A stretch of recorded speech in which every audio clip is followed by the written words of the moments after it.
Welcome, Pod! Welcome back into the Chris Mathis podcast. You heard it there first. That's Spencer Mathis, my co-host at L Savage Spence on Twitter.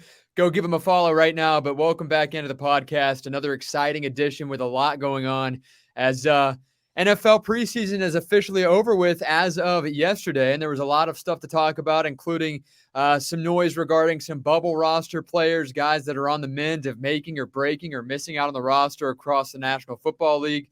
In terms of the Buccaneers, a lot of wide receivers are on that cusp of who's going to make it, who's not going to make it. Is there a kicking competition in Tampa? My personal opinion, that competition ended over the weekend after we saw the missed kick, and I think that Ryan Suckup will be the guy if there was a so-called kicking competition. But one cool story to come out of preseason that has to do in regards to our show, TCM Pod. Patrick Johnson, Philadelphia Eagles outside linebacker, had a huge sack against the Miami Dolphins over the weekend. He sacked Tua in the first quarter. As you guys know, if you've been following our podcast, he joined us. Patrick joined us for Talk to Him Tuesday back in late March 29th. And I'll attach that link to that podcast down below in the description because it was that good. It was so much fun to talk with him, a down-to-earth guy, a guy that's hungry to not only make a roster in his second season in the NFL, but be a huge contributor. And Spence, we saw that over the weekend with a huge sack on Tua. Yeah, Patrick Johnson is going to make the 53-man roster, in my opinion. I mean, the dude played 77% of snaps in week 2 of preseason. Throughout all of the Eagles preseason, he played the most training, the most special team snaps. So this guy, he can play special teams. He can rush the passer. He can drop back into coverage. He's a guy that can do it all. He's going to be a rotational linebacker until they eventually come to their senses and put him at defensive end where he's absolutely thrives at, as you can see in the clip that we're going to show soon. But Patrick Johnson, just an absolute stud and a great interview here on the TCM pod. Yeah, no doubt. I think that was the second official professional athlete that we had on our show. Number one, of course, being Brad Johnson, Super Bowl champion quarterback with the Buccaneers back in the 2002 season. But Patrick Johnson was awesome, and he's a guy that's still currently playing in the league. Here's that clip from over the weekend in which he sacked Tua. Great pressure. Again, it was the opening quarter of that preseason finale for the Philadelphia Eagles. So Johnson right there comes off the edge, attacks that outside lineman and gets a blitz, pounds Tua right there for sack with 9:25 remaining in the opening quarter. If you guys are unable to see that, we'll play it again right now. Check it out on YouTube and or Spotify. And we'll also attach that link to the Twitter page as well so you can see that video if you guys are streaming us right now on the iHeartRadio app. If not, go search us up on the Google Play Store, iTunes Store as well, iHeartRadio app, search TCM Pod. But Patrick Johnson was a great get on our show. And, of course, we have ties with Patrick Johnson and his sister because his sister, Mackenzie, plays college basketball at Young Harris College, which is where I used to do the public address announcing for college basketball for the Mountain Lions. And Spencer currently does that. Not only that, he's also in class with Mackenzie, Patrick's sister, at Young Harris College too. And he's calling those games this year since I've moved to Tampa. So we'll definitely keep in touch with Patrick Johnson, and hopefully we can land him at some point, whether it's a bye week or maybe before opening kickoff or just after opening kickoff of this 2022 season. Yeah, I mean, hopefully we can land him at some point during this season. Maybe once he makes the 53-man roster, they get like a week or two off. So maybe you could land him then. But regardless, during a bye week, even after the season, if he's too busy, which we would definitely understand. I mean, he's going to have a great season for the Eagles. The Eagles are going to be competing. They made the playoffs last year with really not very much talent. I mean, Jalen Hurts they had, but the receiving core wasn't very good besides Devontae Smith. They've added A.J. Brown. That team is going to be very good year 2 under Nick Sirianni. And I think Patrick Johnson is going to play a huge role this year for the Eagles, and they're going to make the playoffs again. Yeah, no doubt. I think that they'll go as far as Jalen Hurts can take him. And I thought Jalen looked pretty well last year. He looked good, got better and more comfortable as the season went on. And they also added some pieces there in Philadelphia with Riddick from the Carolina Panthers, who was a phenomenal player in Carolina over the last couple of years and a great addition there for the Philadelphia Eagles. But again, Patrick Johnson, the guy we had right here on our show, go check out the links down below to listen to that podcast as he had a huge sack there against the Dolphins in that preseason finale. Again, preseason over with in the NFL. Bill Belichick mentioned some comments on the preseason and says that I don't think preseason games are a big indicator of what a team is or isn't. Spence, when you hear those comments, what's your initial thought? I mean, do you agree that it isn't truly an indicator of what a team is or isn't, or do you think there's more to this and maybe Bill is right in some way, wrong in another way? No, Bill Belichick right here is exactly right. I don't think he means it in the sense of like he already knows going into preseason who's going to make the roster because no one does. I think you can just tell what your team's going to be before you go into a preseason game where the starters are out after the first quarter, even in week 3 these days. So, I mean, Bill Belichick is right about that. In the Lions' undefeated season, they went 4-0 in the preseason. Then in the regular season, they lost 16 games with Dan Orlovsky. So the preseason really doesn't matter in terms of how your team's going to play, but it's very important for fringe players, fringe roster players, or even guys that were on the team last year and made the roster. And just this year, some new draftees came in and they've got to fight for another spot, another chance to make an NFL team. So I think preseason is very important in my opinion. I don't think Bill Belichick was saying that it wasn't. I just think that he was saying that you can't really tell how bad or good your team's going to be based off of the win-loss record in the preseason. Yeah, great point there with the Detroit Lions. Also, another great point here. The Baltimore Ravens have won 23 straight preseason games dating back to 2015. How many Super Bowls have they won since 2015? Does that really correlate? No, not at all. So I do think that's an impressive streak, but at the end of the day, primarily you're looking at second, third, and fourth stringers and practice squad players and guys that won't even play in the NFL going head-to-head with the other team's exact situation. Second, third, fourth stringers and guys that don't even remain on an NFL roster. I think that preseason is a lot of fun to watch simply because if you have a great roster or on the flip side, a terrible roster, you can really pick and choose to see who's really here, who's going to contribute right away, who's a guy that we can sign to the practice squad and maybe in a year or 2 or 3 years they can come up or step up and help this 53-man roster out. And a team like the Tampa Bay Buccaneers, I think with all this talent they have from top to bottom, it makes it so much more fun to watch preseason because there's so many battles right now in Tampa, for example. Wide receivers being one of them. Is a guy like Scotty Miller going to miss out on the 53-man roster? Is it Rashad Perryman? Could it be another younger receiver for the Buccaneers that misses out? Tyler Johnson, you never know. We'll find out here, though, this week for sure. And that's just one team that we're very close with the Buccaneers. And we know keeping up with them as fans. And, of course, here as I work with iHeartRadio Tampa Bay, I'm able to hear a lot about that. But so many different rosters, so many different teams across the league are going through that same thing. And maybe what some might argue a much more important position, such as quarterbacks. We see Pittsburgh.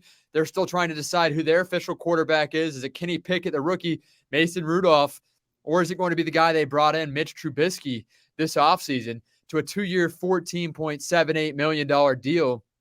I don't know. I looked at the numbers, and I think that you saw that tweet as well over the weekend. Kenny Pickett has better numbers. Again, how much do you weigh in the fact that he's a rookie seeing and playing against lesser NFL experienced players than Mitch Trubisky, the number one guy heading into a preseason game, might be playing? But still, that's just a couple of examples of a couple of position battles going in and on across the league in this preseason as well that just wrapped up this weekend. Yeah, and like you said, a huge thing for the NFL preseason is finding out who your quarterback's going to be. Like for these teams, you've got the Atlanta Falcons. I mean, they already knew that they were going to have Mariota, but if they would have drafted like a first-round quarterback, maybe he would have been competing during this preseason for the starting role. You look at Carolina. Baker Mayfield won the starting job in the preseason with his play. Sam Darnold is the backup going into the season. And then going back to what you said about Mitch Trubisky and Kenny Pickett. Kenny Pickett did have better numbers, but Mitch Trubisky started off every single one of those games. So he was, of course, going against better competition than Kenny Pickett was. But Pickett did look nice. The only thing that throws me off every time I watch the guy is he wears 2 gloves as a quarterback, which is just very, very awkward, a very weird thing. And the only other guy I can remember doing that is Teddy Bridgewater on the regular and Peyton Manning in the cold.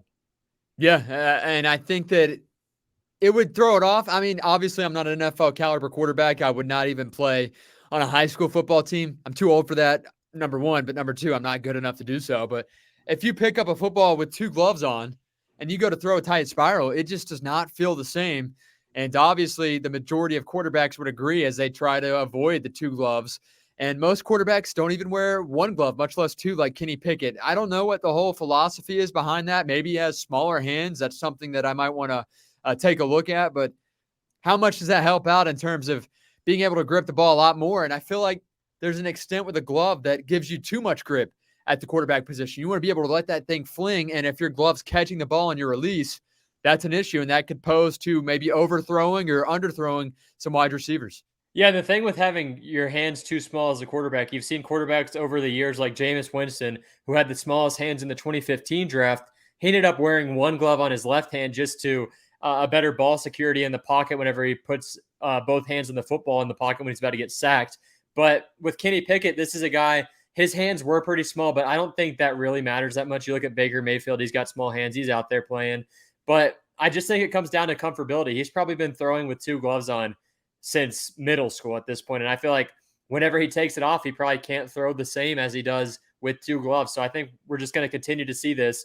And luckily for Kenny Pickett, he went to a team where it's going to be cold as hell in the last 2 months of the season, going into the playoffs if they do make it. But he's probably not going to start this year. He'll play a good amount, though, eventually in this season, in my opinion. Now, obviously, you think they're all the best player. If Kenny Pickett was going against the ones, he is a rookie, and the preseason, and he put up those numbers that he's throwing out now against the 2s and 3s for the opposing team of the Pittsburgh Steelers that they've gone against this preseason, would you throw out the rookie just because simply he played the best in the preseason, or would you go with the guy that you paid the money and Mitch Trubisky, you brought him in for a reason, and try to let Kenny learn for at least, 6, 8, 10 weeks, at shortest, if you're going to throw him into the fire per se? We saw that with so many other young quarterbacks where they're thrown out there and then fans have such high expectations and they let you down simply because the expectation where you drafted the player and they're thrown into a fire. Yeah, are you talking about week one starter? Yeah, week one starter.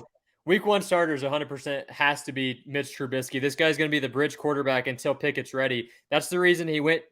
I mean, he was the first quarterback selected, but he was like the 20-something overall pick. So I don't think any of the quarterbacks from this NFL draft are ready to start week one. And I don't think any of them will start week one. At least, yeah, there's not going to be one rookie starting quarterback, which is so odd because you never see that. Malik Willis has a chance, but Ryan Tannehill is gonna win that just based on experience. Yeah.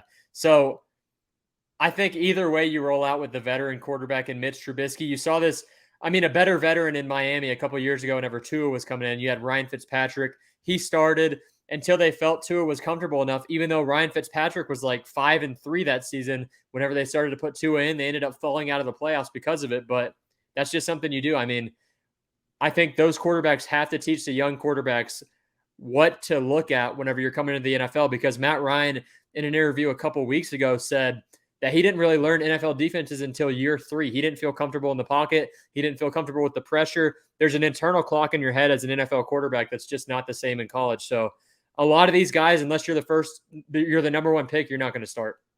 Yeah, I think that's the right thing to do, simply because, as I said, with the expectation, you throw them out there, and let's say you had a bad game or a bad 2 or 3 game stretch, you automatically question the coaching staff, question the decision to draft this guy, even though you're not being realistic and giving him, a chance to prove himself and try to settle down. Because like all things in life, if you go into something new that you've never dealt with and you struggle in it, if you do that for a couple of weeks or a couple of days or a couple of times, take so many reps, and then you struggle early on, it starts to play a mind game with you. It's like kicking, you start to miss a couple of kicks, it gets in your head, rest is history, you're no good anymore, and then it's a mental battle on top of having to try to learn the game, learn how to study, learn how to be a great teammate. More importantly, at the quarterback position, learn how to take care of the football and be a good leader on and off the field too. So even if, like you said, even if Kenny Pickett was the better quarterback numbers-wise in the preseason, you do have to go with Mitch Trubisky. You paid him the money. I think you look terrible if you bring in Mitch Trubisky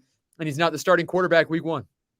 Yeah, I mean, Trubisky's a starter until he runs him into the ground, which I don't think he will. I think he's going to be decent enough. They've got a good receiving core. They've got a good running game. Their offensive line sucks. They've got a good defense to back him up. So I think Trubisky's going to be a starter for most of the season until they fall out of playoff contention, and that's most likely when you'll see Kenny Pickett, because the division they're in is pretty tough. Yeah, and again, they're working with a great head coach in Mike Tomlin, one of the better head coaches in the NFL, probably – I would think my second or third favorite coach in the league. He's also petty too, which I typically don't like in a person, but as a coach, I kind of like it, where he steps out onto the field or on the sideline and he's, accidentally tripped a player or two a couple of times throughout his tenure as head coach of the Pittsburgh Steelers. And you look at his track record, too. The guy knows what he's doing. Even with a guy in Ben Roethlisberger, an older quarterback that the last 2 seasons really dropped off, and you saw his production fall off a good bit. Age caught up to him.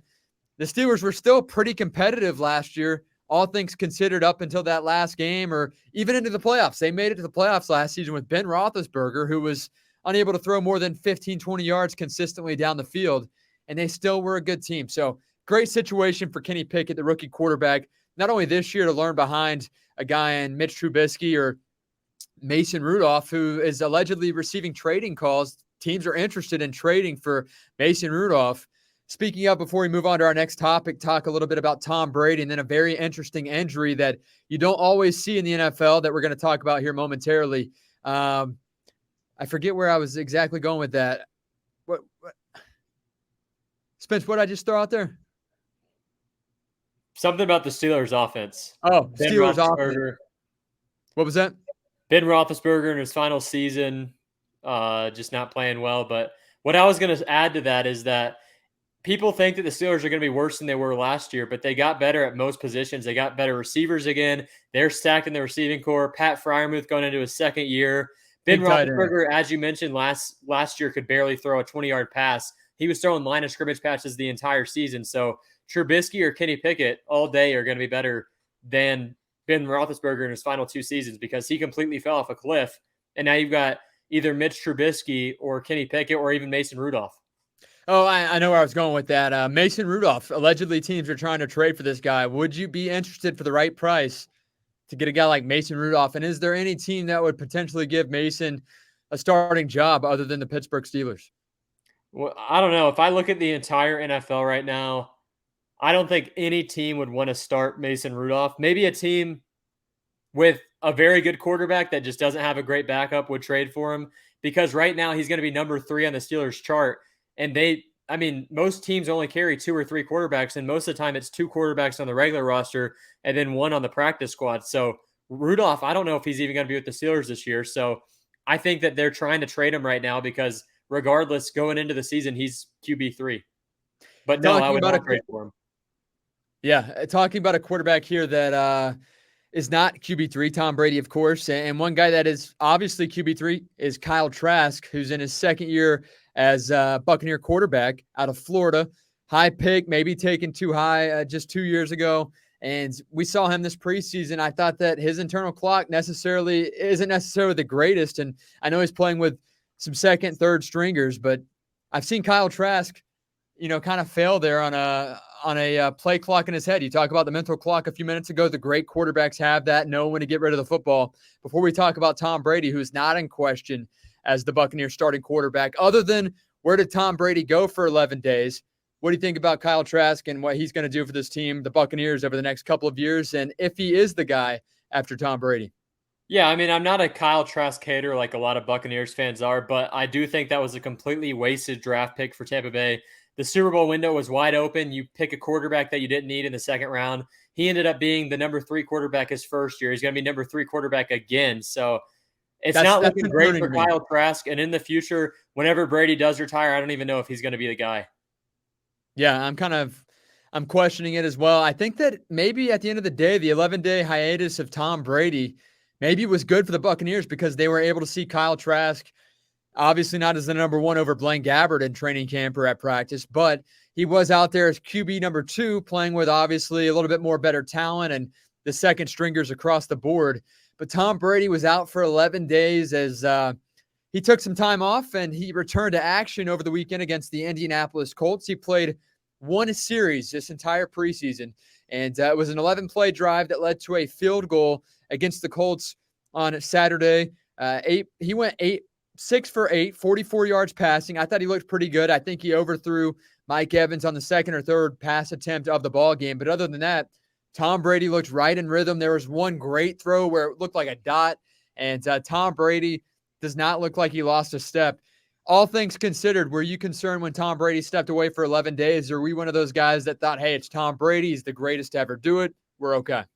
I was concerned that maybe he was looking back at retiring because an 11-day hiatus in the middle of training camp whenever you're trying to build a rapport, or preseason whenever you're trying to build a rapport with your new receivers such as Julio Jones, Russell Gage, Cade Otton, Cam Brate. I mean, these guys weren't the starters last year. So whenever you're trying to build a rapport with your new targets, especially even the running back Rachaad White, who he's going to have to dump down to a bunch this year, I think it's pretty big news. And I thought maybe there was a chance, like a 40-30% chance that he retires again, because 11 days is a pretty long time. And there was a lot of rumors going around that him and Giselle weren't having the best relations at the time. So I was concerned, but now that he's back, I think he'll be completely fine. Yeah, I was in that boat of a little bit concerned, but at the same time, I'm thinking, hey, it's Tom Brady. He knows what he's doing. I trust the guy to think, hey, I can step away 11 days and feel confident when I return, if I returned. Like you said, some people thought he was going to retire again, which he never officially retired. He never signed the papers that he was retiring, but he practically retired. Late last year after the season, he was gone for 40 days then decided to come back, be the quarterback once more for his upcoming football season at the age of 45. And Tom Brady looked good in that preseason game. As I mentioned, I'm not too worried about where he'll pick up off right here to start off this 2022 season against Dallas on Sunday Night Football. Yeah, 2 years in a row for Tampa Bay opening up against Dallas. This year it's going to be I hate an that. easier matchup for the Bucs, though, because Dallas's offense got a little bit worse. Amari Cooper's gone. That was their number one receiver. CeeDee Lamb's not ready to be a number one, so I think Dallas isn't going to be as good. Trayvon Diggs isn't going to have as many interceptions this year. He's going to continue to get cooked by Mike Evans, Chris Godwin, Russell Gage, Julio Jones, whoever. So I think that's a good matchup for Tampa Bay to start the season off. I mean, the Cowboys are a fringe playoff team, and I think Brady's going to be ready to go. Yeah, also they lost starting lineman Tyron Smith for that week one matchup, and Shaq Barrett is definitely excited about that. He definitely likes that opportunity to see what he can do with a second string lineman starting for the Dallas Cowboys, which really has been the focal point, other than the people that loved Dak Prescott over the years. That offensive line was so stacked 2-3 years ago. They had one guy retire. What was it? Zach Martin retire early, young age, I guess 8 or 9 seasons in the league. Then Smith goes down. And now all of a sudden you're thinking, hey, how much of this year's success rides on Dak Prescott and Ezekiel Elliott this season? I mean, it's going to be, they're going to have to carry the team. Dak Prescott has got to have a good season. This guy has shown that he can be a good quarterback, but at other times he hasn't done anything. He reminds me a lot of Kyler Murray without the athleticism. This guy, I mean, Ezekiel Elliott have been together since 2016, and they've only won one playoff game. So that core group's been there the entire time, especially with that offensive line that Dak Prescott had, the receiving core he had. Now it's kind of all falling apart, and Prescott isn't really improving. So it's all going to ride on Dak Prescott this season. The defense last year did force the most turnovers in the NFL, but I don't think that's going to happen again. Speaking of quarterbacks, Tom Brady in his 11-day absence from the Buccaneers, he spoke after that preseason game on Saturday against the Colts when he opened up, I guess you could say, about his absence, where he was. He says everyone has different situations they're dealing with, and we all have unique challenges to live our lives. I'm 45 years old, man. There's a lot of shit going on, so you just have to try and figure out life the best you can. You know, it's a continuous process. You think he was just on vacation, stepping away from the game, or do you think there's more to this story? There may be more to the story. I feel that response shows that he's kind of going through something. So maybe Giselle's not taking too kindly to him playing one more season, but I think that's probably what it comes down to is there's something between those two, a rift between those two, because Brady retired, promised he was going to spend more time with them, and then went back to the NFL because he was tired of taking care of his kids because they're probably annoying. Before we hop into our next topic, we mentioned a few minutes ago a very interesting injury that happened over the weekend in the NFL. And it was one, when I say interesting is an underrated statement. But we got some breaking news. Jimmy Garoppolo and the 49ers are restructuring a one-year contract that will keep him in San Francisco. The contract retains no trade and no tag clauses. Garoppolo will remain in San Francisco this season and has the freedom to leave next season, and he'll be the highest paid backup in the NFL after they finalize this deal. Jimmy G, that terrible idea here, because you say Trey Lance is the guy, but you have a guy in Jimmy Garoppolo sitting behind you. There's a lot of commotion now in the locker room. You have an NFL caliber starting quarterback in the same locker room after you already said the second-year quarterback Trey Lance is the guy. I think the 49ers just shot themselves in the foot. Yeah, the 49ers are put in a bad situation here because the only team that was really interested in Jimmy Garoppolo was the Seattle Seahawks. and they're not going to trade to an NFC West opponent like I brought up a couple months ago. But Mhm. I mean, if they cut him, they lose a bunch of money. So that was their only option really, because nobody was actually going to trade for this guy. So now they're paying him to be a backup quarterback for Trey Lance. He didn't play at all in the preseason, so Trey Lance is the starter going into the season still. But if Trey Lance starts to struggle, Jimmy G, well, it'll be good for Jimmy G as because he wasn't going to start on any team in the NFL. So it's good for Jimmy Garoppolo. If Trey Lance struggles, he'll have a chance to show off that he can still be a starting quarterback in the league, which I think he can. Unlucky for Seattle that they're in the same division as the 49ers because they need a new quarterback, and they're rolling out Geno Smith or Drew Lock, and they already decided Geno Smith. So I think the Seahawks were the only team interested in Jimmy Garoppolo, and that's why the 49ers just had to re-sign him. Yeah, my issue with this entire situation is if you feel like Jimmy G isn't good enough to be your starter over a second-year quarterback, and Trey Lance, a guy that is starting to show that he has some talent. Obviously, we knew his potential, his ceiling was high if he could click, have all things firing on all cylinders. But now you hang on to a guy that was an NFL starting quarterback, and you're not willing to part ways with him, but you're going to keep him on the roster just simply that way, you don't have to trade him to a team in your division. Does that say that he's still starter worthy in San Francisco, that they're still willing to hang on to this guy? And again, I think this creates mind games with Trey Lance, a guy who's never been a starter heading into a season. If I'm Trey Lance, I'm honestly ticked off that they did this, because now, yeah, you're going to be motivated as you should be as a starting quarterback of an NFL team, but you have a lot of pressure now, not only being a high draft pick last season, being a guy that has a lot of talk surrounding him this year, knowing that he's the starter, but you have the former starter still on the roster. He's the highest paid backup in the league, still behind you. Now I feel like every play, every game, you're overthinking any mishap that you'll have throughout the game. And this could be very bad for Trey Lance. Or on the flip side, if things work out, it could be awesome. And the 49ers really won this. Jimmy G signs elsewhere after this 2022 season with this 1-year deal runs out, and he doesn't stay in the division. Yeah, I think this decision is completely financial because they cut him, they lose money and a quarterback, and you're going to need a backup quarterback, especially with a guy like Trey Lance in Kyle Shanahan's offense. They're going to be running the ball a lot, and he's bound to get injured at some point during the season. So why not re-sign the quarterback that you were going to cut regardless, because the only team interested in trading for him was the team in your division, the Seattle Seahawks. So I think it was a good decision by the 49ers to keep him. Trey Lance, a rushing quarterback, is bound to get hurt or just not be good. They don't really know what they have in this guy. But the rift between the two seemed to be unmendable, but obviously it's not. So Kyle Shanahan, Jimmy G back at it. Even though Trey Lance going into the season is going to be the starter, if he struggles or gets injured, it's great to have a starting caliber quarterback as your number two, regardless of how much you're paying him. Random line here. This is not official, but over under 3.5 starts for Jimmy Garoppolo in a 49ers uniform this year. Over 3.5 starts. So you think Trey Lance struggles? I think he struggles. Wow. I've seen a couple of highlight reels from him, obviously, that have trended on Twitter and social media, ESPN, the whole 9 yards from this preseason. But it's a whole different ball game when you go against, the other best 11 men on the other team's defenses, and you're trying to figure things out. And again, this added pressure.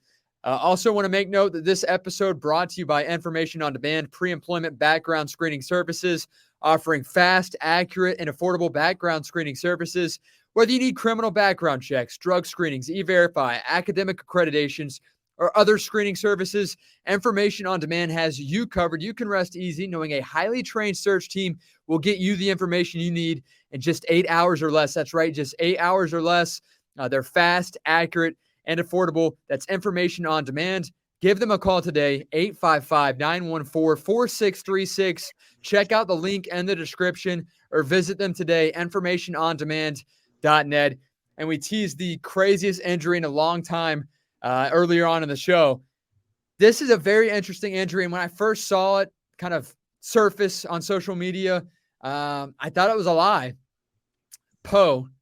If you guys are unsure, I'm not talking Dontari Poe, former defensive tackle for the Kansas City Chiefs or Atlanta Falcons. I'm talking Poe, the Baltimore Ravens mascot. He got injured during the preseason game at halftime as the Baltimore Ravens had a halftime show in which they were playing some football, and Poe was playing quarterback. He got hit by a teenager playing football for the opposing defense. He goes down. He's holding his knee immediately. I didn't know if it was a skit. I really didn't know what to think at first. the cart comes out for Poe, the Baltimore Ravens. He's a mascot, and he gets carted off the field. Come to find out, Poe has a serious injury, still pending official word, but some of the Baltimore Ravens official reporters have reported that Poe may have a torn ACL. Wild story there, Spence. I don't know if you saw it when it first broke, but when it first broke, did you think it was real, or were you like me, kind of like, is this a joke? I don't know.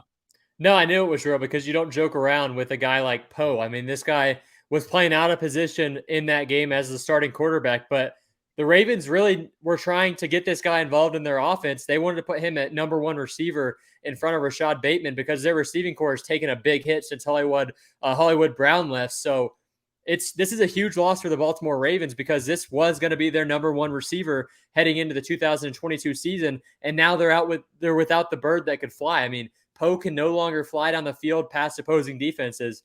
He's going to be in the hospital for a couple of days trying to get past that torn ACL, or could even be worse. He got tackled by a teenager. I mean, he's a bird. This is bad. This is bad news for the Ravens. I also did a little bit more research on the situation. So he got hurt at halftime during the halftime show. Playing quarterback, it was one of the first snaps of the game, of that halftime show game. And obviously he got carted off. He kept the helmet on the entire time. He never once lost his head. Fortunately, he didn't lose his head over this entire situation, which is a huge no-no. If you're a mascot, that's a fireable offense if you take off your mask. But he kept it on throughout the entire process of getting put onto the cart, carted off, even had photos taken after of him and the Ravens. It looked to be some kind of coach's office where he took a photo to give an update on his status.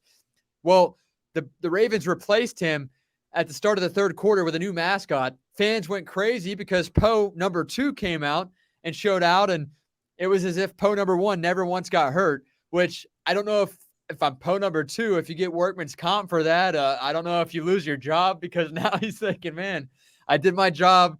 I put my leg on the line, got hurt, and did I potentially lose my job? Hopefully he either gets workman's comp or is able to retain his job after he recovers, because there's no way that Poe's going to be out there on crutches next week or in 2 weeks when the season officially gets underway.